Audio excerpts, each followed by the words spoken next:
Fokus bermusik, Eva Celia dan Demas Narawangsa pilih tunda momongan. Eva Celia dan Demas Narawangsa memilih untuk fokus pada karir bermusik mereka. Sebagai konsekuensi, keduanya memutuskan untuk menunda momongan. Eva Celia menjelaskan bahwa dalam waktu dekat ini dirinya berencana menyelesaikan proyek album terbaru.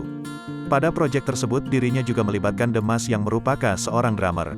Belum, momongan, mau fokus di karir dulu, kata Eva Celia di kawasan Dharmawangsa, Jakarta Selatan, Selasa, tanggal 21 Juni tahun 2022. Kita masih mau fokus ke karir masing-masing, saya juga ada proyek album yang Demas juga terlibat di sana, jadi mau fokus itu dulu beberapa tahun ke depan, tuturnya. Bahkan untuk bulan madu pun keduanya belum sempat melakukannya, sebab Eva dan Demas langsung bersiap untuk konser Indra Lesmana. Dalam konser tunggal perdana dan terakhir Indra Lesmana, Eva dilibatkan sebagai penyanyi pendukung sementara Demas sebagai drummer pengiringnya. Belum, kita masih sibuk sama konser papa ini kan, Demas juga terlibat main drum, ucap Eva. Jadi setelah wedding langsung selesain album, mulai persiapan konser ini juga, jadi emang belum ada bulan madu, lanjutnya.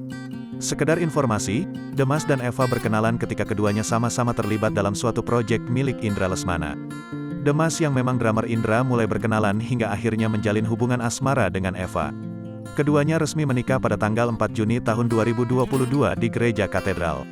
Mungkin karena kami bekerja di industri yang sama, jadi itu hal yang mudah untuk memberikan satu sama lain support. Apa yang aku lakukan dia paham, apa yang dia lakukan aku paham. Enak sih saling support, seperti sejak masih pacaran, Demas juga ikutan sama aku ngeband, itu sih bentuk support kami.